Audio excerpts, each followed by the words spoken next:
Neville Gilfoy, our speaker, says he's ready to head off to bed. I guess he's still on Nova Scotian time, so we need to move along here. I think there can be few more appropriate individuals than Neville Gilfoy, founder, president, and CEO of Progress Media Group based in Halifax, Nova Scotia, as our after-dinner speaker. He's the publisher of Progress magazine. There's copies out on the registration table. I'm sure there'll be copies available tomorrow. And as a publisher, and he spent all his life in Halifax, he has his finger on the pulse of the business and political worlds in Atlantic Canada. He is a great promoter of economic success stories in the region, and his company represents one of those stories. He received his BA from Dalhousie in Halifax, has served as the chair of the Atlantic Province's Chamber of Commerce, the Greater Halifax Partnership, the Atlantic Council, and Dartmouth Hospital's General Campaign. We've also just learned at dinner that he's the honorary consul for France in Nova Scotia. Internationally, he is closely involved in charitable work in West Africa. He's a Renaissance man, clearly. And he has been awarded numerous recognitions, including the Cross-Border Initiative Society's inaugural Atlantica Champions of Excellence Visionary Award in 2009. He's been named a 2008 Rotary International Paul Harris Fellow for his humanitarian work in Africa. And most recently, in 2010, he received an honorary degree in civil law from St. Mary's University in Halifax. So please join me in welcoming Neville Gilfoy.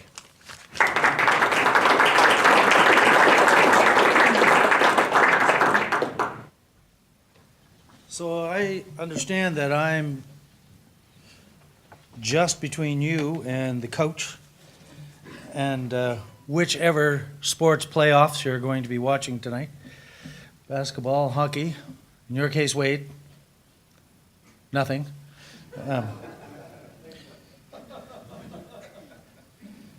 So it's really interesting sitting with these three doctors over here. One went to British Columbia and got his degree, and he, of course, has a British accent. One is from Dublin originally, and his last name is Norchie, which, of course, everybody in Dublin is called. And Neil is from New Jersey and has absolutely no trace of an accent. And then he explained all of that a little right at the end, that he forgot everything. So apparently one of the things you did forget was how to speak with a Jersey accent. It was an interesting conversation with these fine, gentle persons. So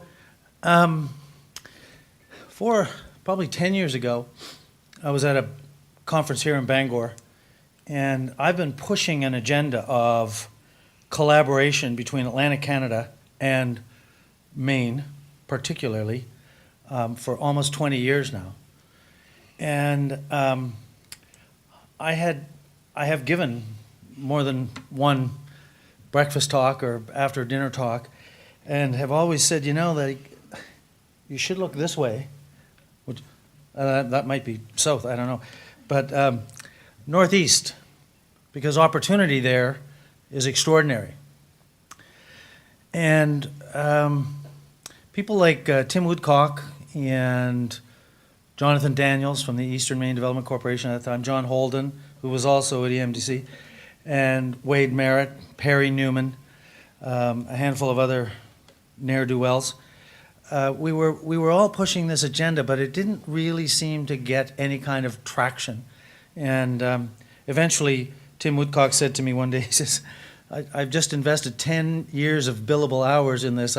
My partners are starting to wonder, and I know one of his partners here, Eric, tonight, so don't mention to him that I said that. But there was a conference that we had here in Bangor, not far from here, and there was this guy from South Carolina who was a municipality consultant, and he consulted all over the world.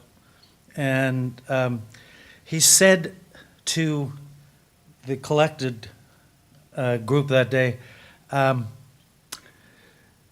know that people from Atlantic Canada have been telling you that you should pay a little attention to them because there's great opportunity there.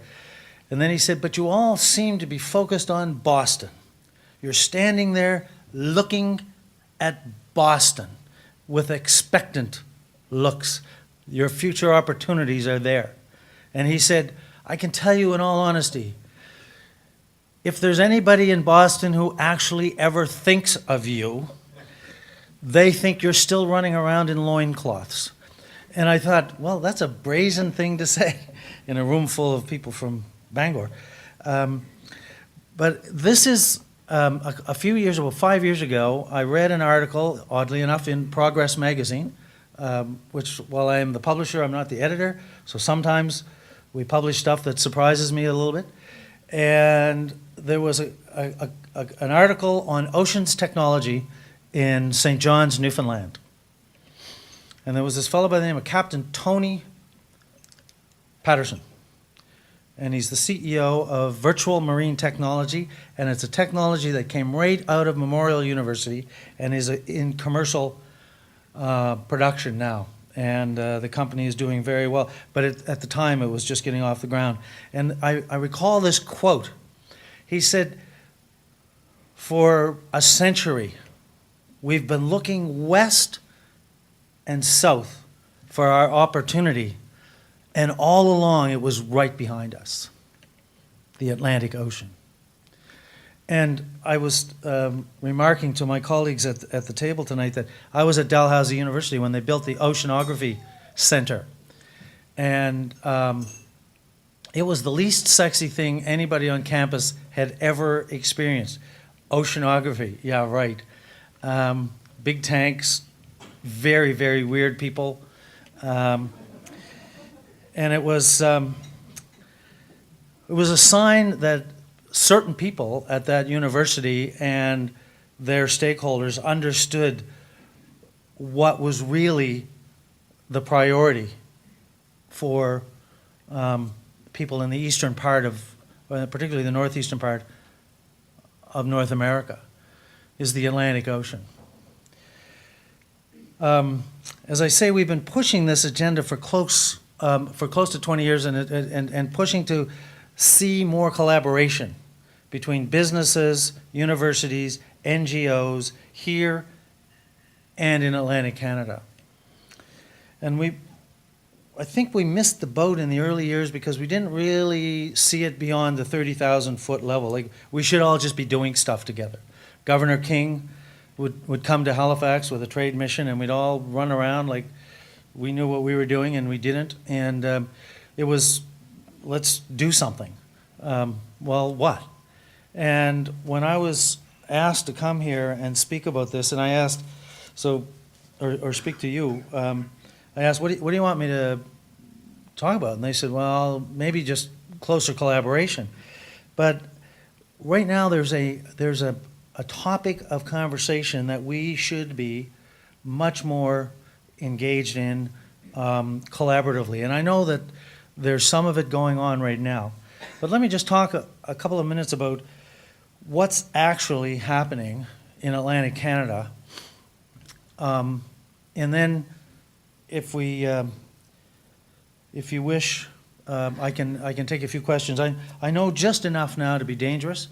About 10 years ago, I didn't know anything. I didn't know what I didn't know. Now I know what I don't know. But we publish a lot of content on the oceans sector, and we have a growing network of people around the world who we are exporting the idea and the opportunities that Atlantic Canadian oceans technology research and corporate activity have to offer the world. The opportunity is so big, but so it means you really have to eat the elephant one bite at a time, but it is really massive. So in Nova Scotia and Newfoundland, Labrador, the annual economic impact of the oceans-related sectors is about $10 billion every year. Now that includes defense, and it includes energy, but it also includes natural resources, environmental, ocean mapping, Shipping, it's massive. And the the National Shipbuilding Procurement Strategy was launched in 2011, and that was a $30 billion program to build 6 Arctic offshore patrol ships and 15 frigates, which are the Canadian warships. And they're all being built in Halifax by Irving Shipbuilding from St. John. They won the contract. And it's very interesting. And the reason I tell this story is because sometimes this stuff is happening in our own backyard and we don't really notice it, and therefore we don't pursue. So in the spring of 2012, so it was October, November when it was announced that Irving's had won the contract for these ships.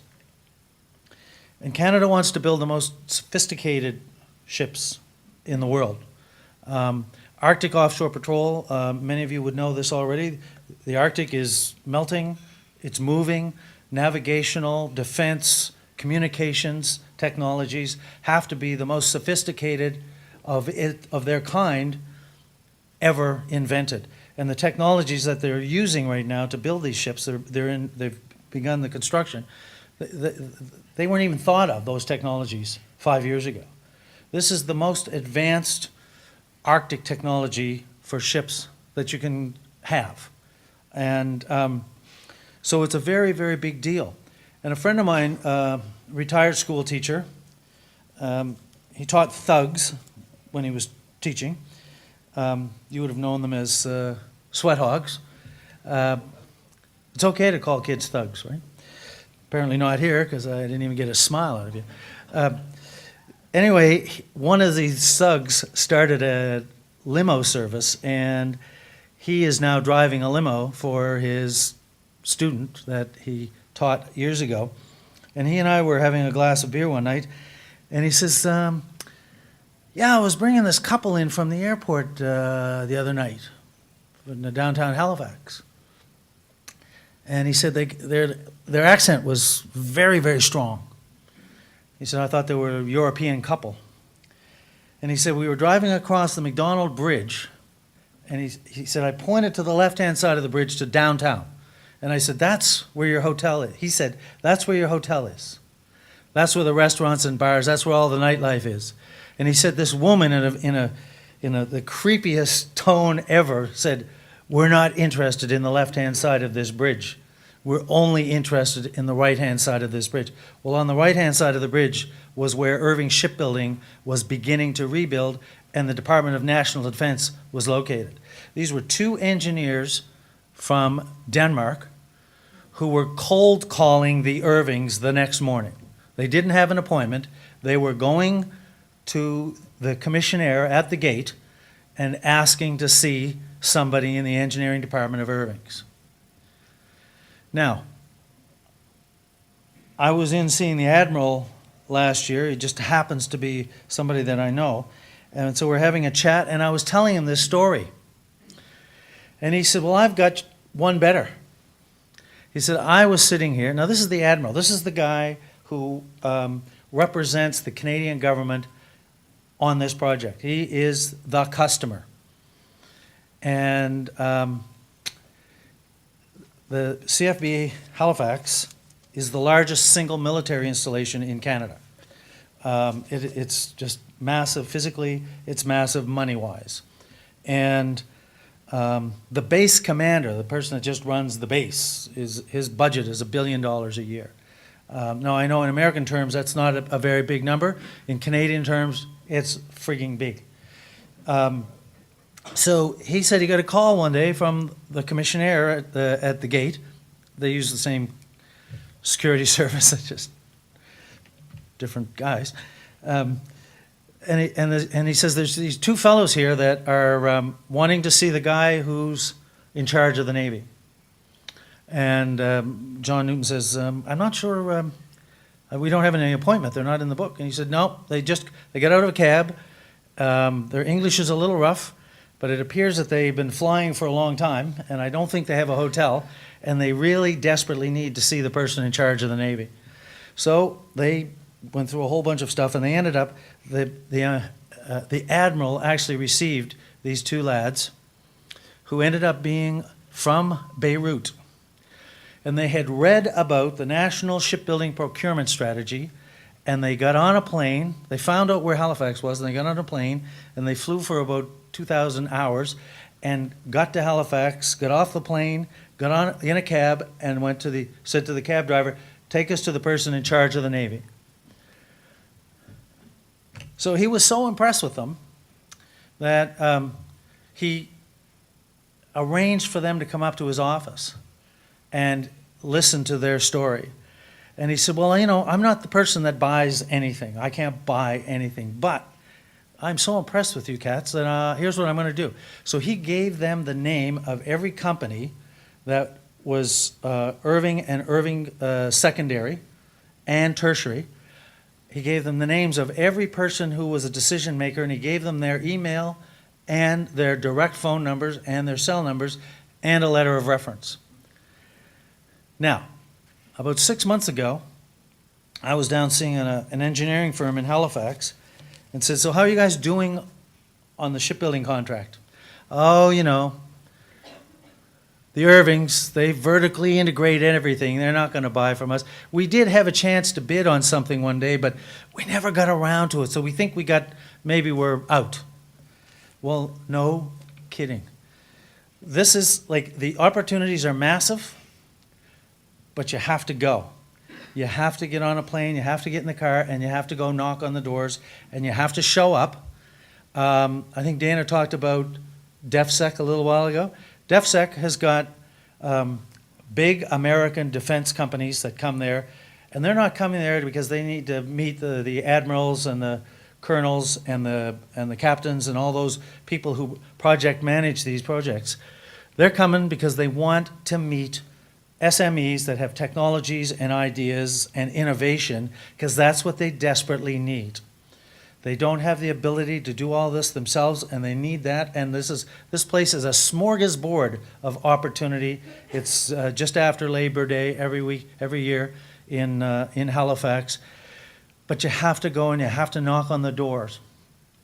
So, what is going on in other parts of the relationships that Atlantic Canada has throughout the region, but also around the world? Well, are you familiar with Horizon 2020? Yeah. So it's an $80 billion business plan that the Europeans have established.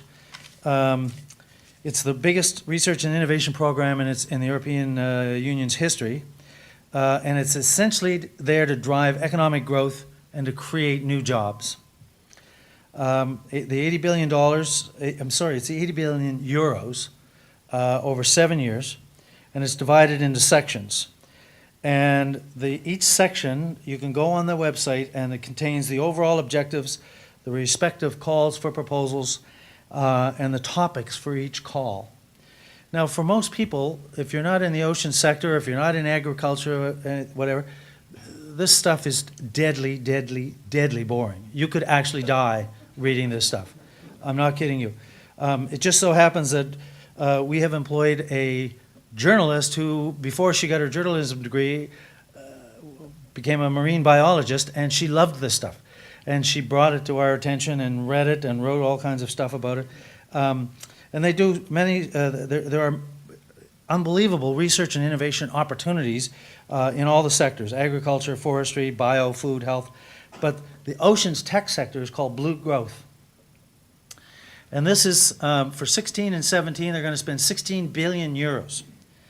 And they look for new proposals on topics such as innovation for clean coasts and seas, innovative sustainable solutions for improving safety and dietary properties of seafood. Like, who wouldn't love that stuff? Impacts of Arctic changes on weather and climate of the northern hemisphere, and high value added specialized vessel concepts enabling more efficient servicing of emerging coastal and offshore activities. Well, in a state like Maine, with a your shipbuilding industry here, where you're one of the most sophisticated. I mean, when the Irvings got this contract, where was the first place they went? Is it Bath? Yeah. I mean, and they were looking at how do we hire all these marine engineers, because they needed literally hundreds of marine engineers. This is like rife with opportunity. Now, why is this important? Because, well, the Americans are capable of doing this as easily as anybody. But right now, Canada and the European Union are in the final months of ratifying the CETA, which is the European Union, Canada, Comprehensive Economic Trade Agreement.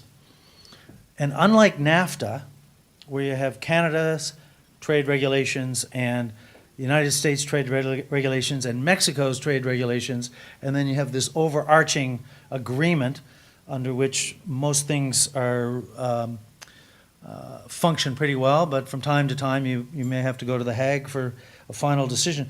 Unlike any of that, under CETA, Canada and the European Union will be one single market. So there will be no way that a town of the city of Frankfurt putting out a call for something can say no to a Canadian company because they're not European.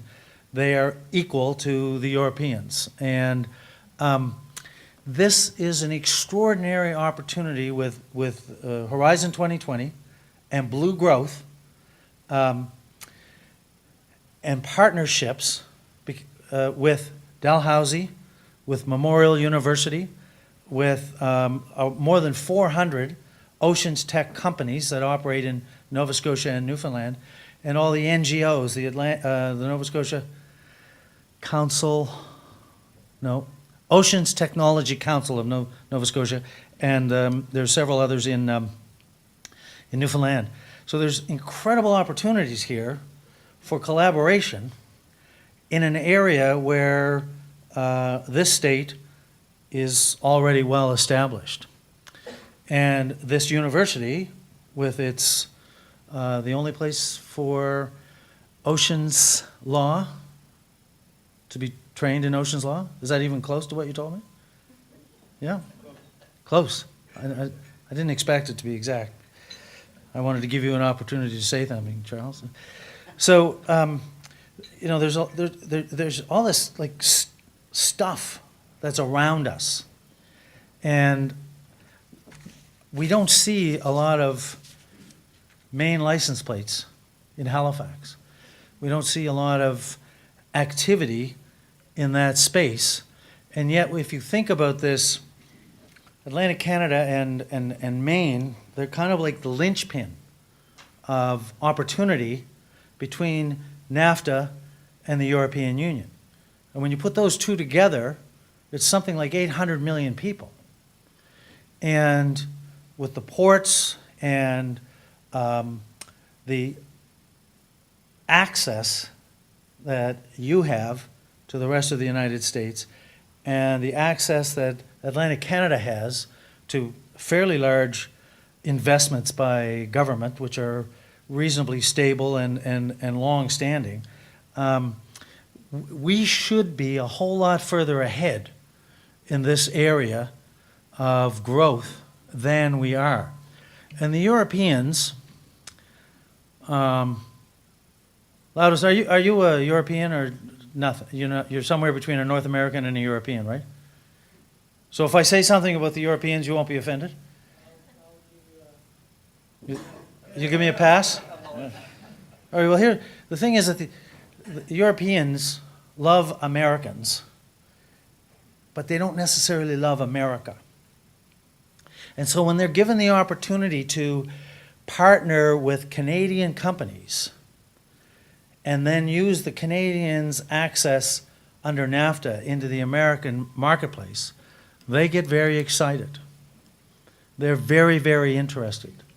So who are in Halifax now as a result of both, and St. John's as a result of defense and oil and gas exploration? The Norwegians are there. Statoil is everywhere now. British Petroleum, Royal Dutch Shell. The BP and Dutch and Shell, a few years ago, both completed agreements with the Nova Scotia government that were the second largest exploration investments in either company's history. And it was $2.1 billion worth of exploration that's going on off the south of Nova Scotia, which is quite frankly not that far from here. Did you know that Halifax is actually south of Bangor? Who knew that? No, you didn't. I was surprised, but it's true. Halifax is actually south of Bangor. So this exploration is going off south of Nova Scotia. So it's very nearby. And these guys have to go like 1.6 or 2.6 kilometers down in seawater, where there are large waves and unpleasant other things going on before they hit ground, and then they have to start drilling. This is high tech, high tech, high tech. And the opportunities for oceans tech, for security, for safety, for food companies, and for universities and NGOs that work with them is unlimited.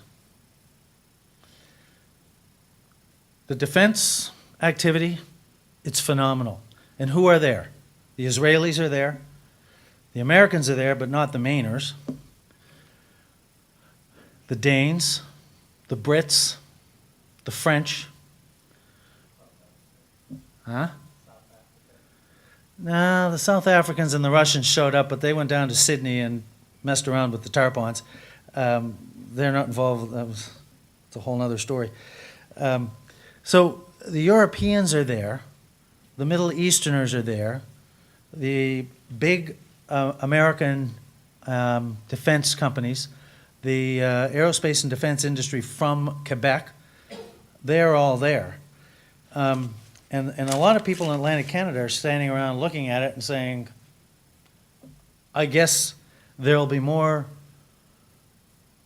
hair salons and pizza shops because of all this construction that's going on.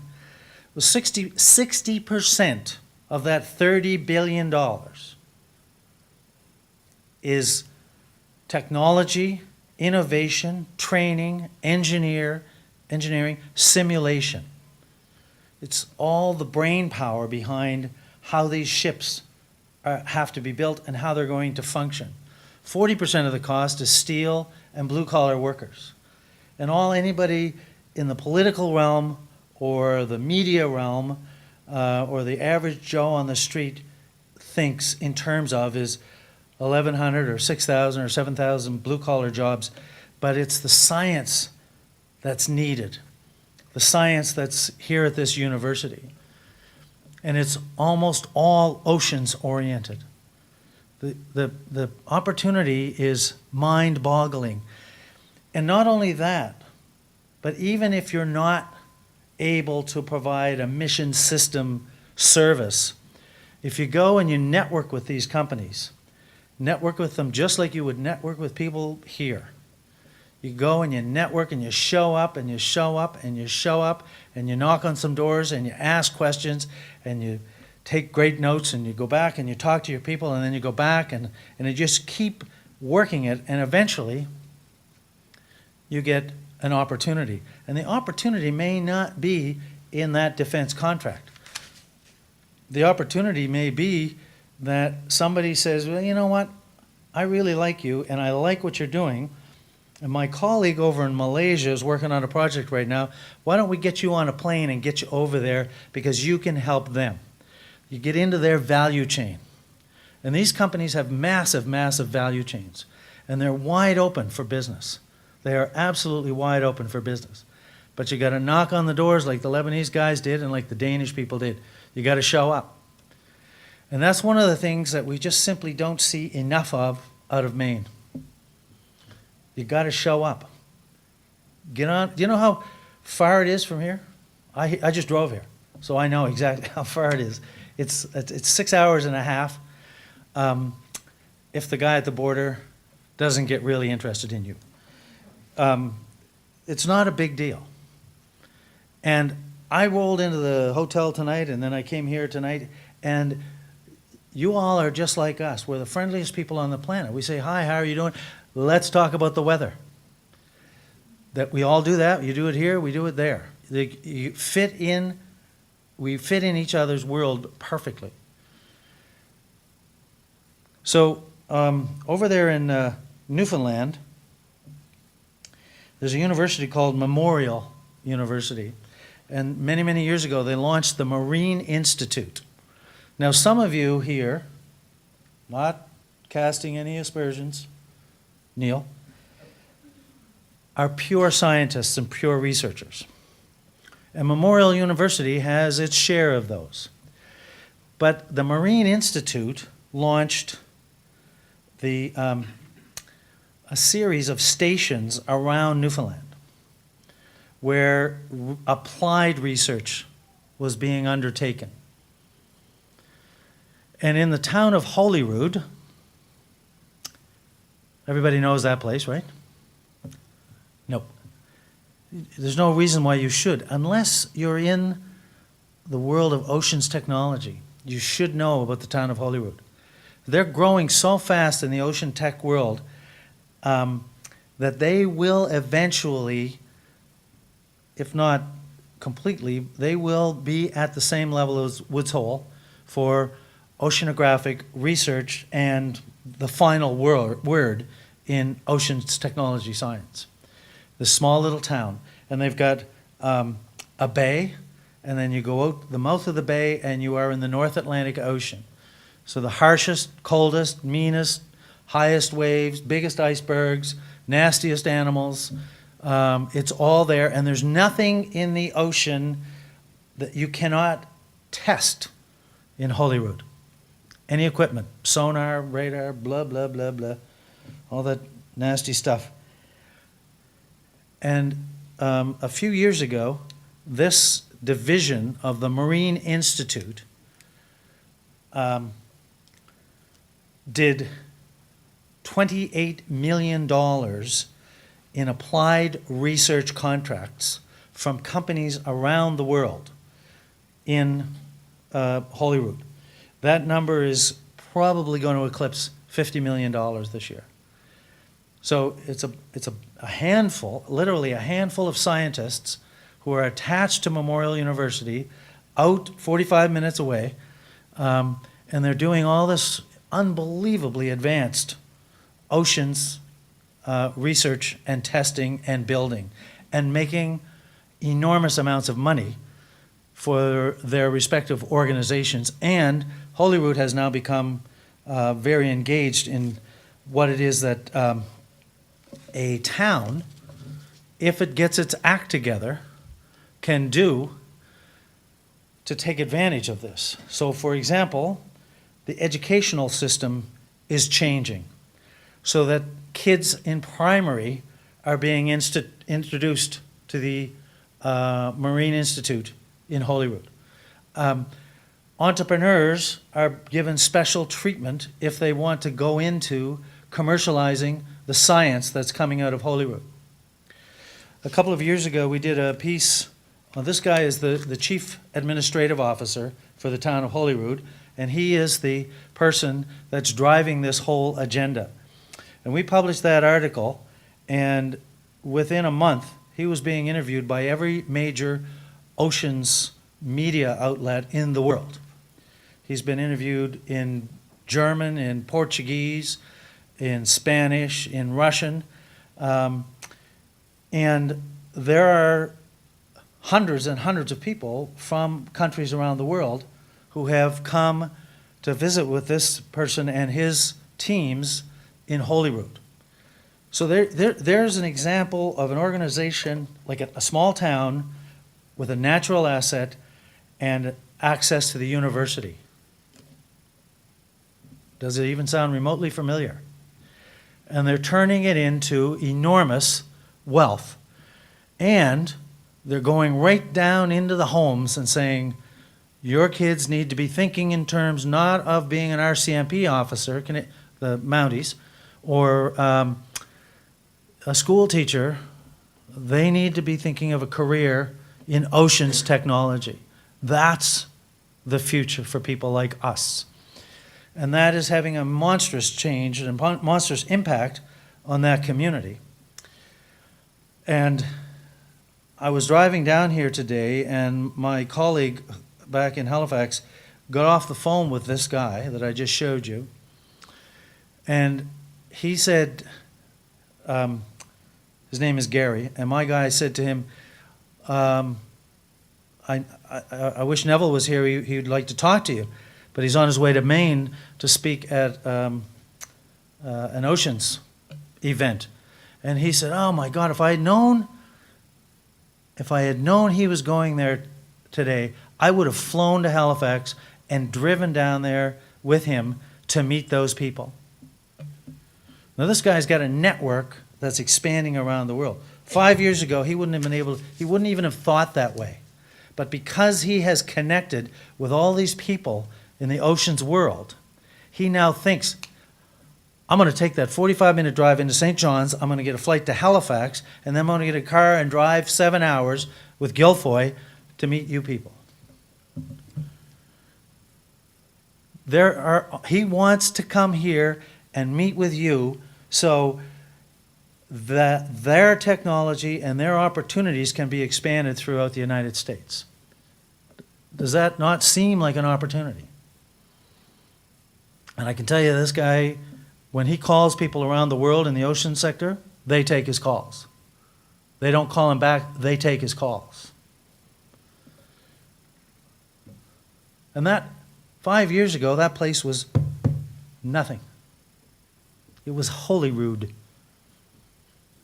Nobody could even pronounce it, even in Newfoundland.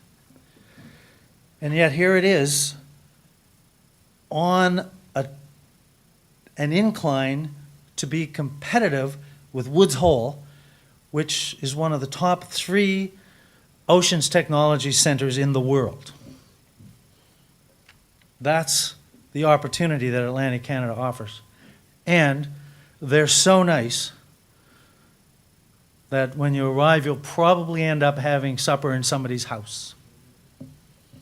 Because the Newfoundlanders are the nicest people on the planet. They make the Maritimers look like a bunch of pikers, if you know what that means. So I know that they only wanted me to speak for 20 minutes. I'm probably over that now. But this guy will be at, we produce a conference every year for entrepreneurs and people who are responsible for business growth. It's at the Algonquin Hotel Resort. It's not even 2 hours. Who said 2 hours? Well, you're wrong. I know you just drove it. It's just across the border. It's 90 minutes from here to Calais. You got 20 minutes to get it through the Canadian customs, like we actually care about you coming through. I guarantee you, Canadian guys, Canadian customs people, like when you go through in like Charles de Gaulle Airport, right, and you're coming through customs, there's all these people standing around. They're looking for folks with packages around their jerseys and terrorists and criminals, right? Canada, we want to make sure you do not have 240s of gin.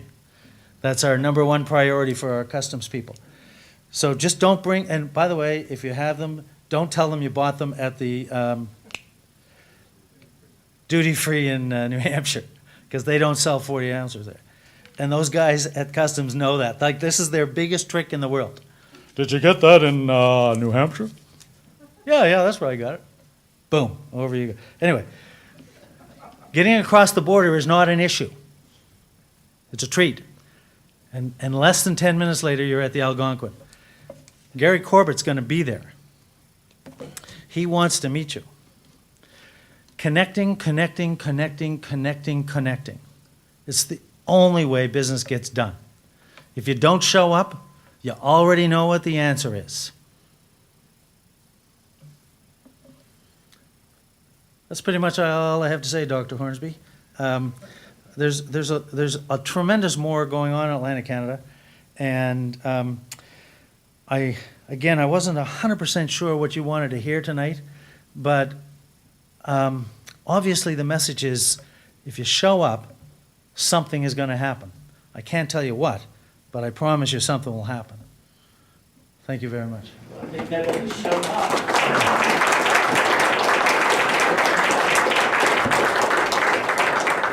So it's almost 10 o'clock. We're almost No, gonna get through. yeah, we got to go. But if anybody had a question, Is there a question? No. so here's one thing about Oceans Technology at Dalhousie.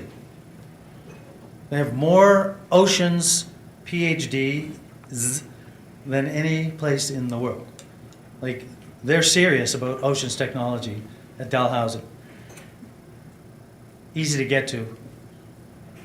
They're wide open for business. And they love Americans. Like we all do.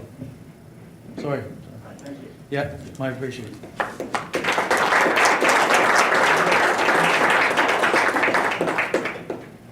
Well, I hope you enjoyed your evening, and our special guest speaker, Neville Gilfoy, who certainly connected with me. I think you've actually been to Holyrood and seen that it was about 15 or 20 years ago a very small research lab, so interested to see what it's like now.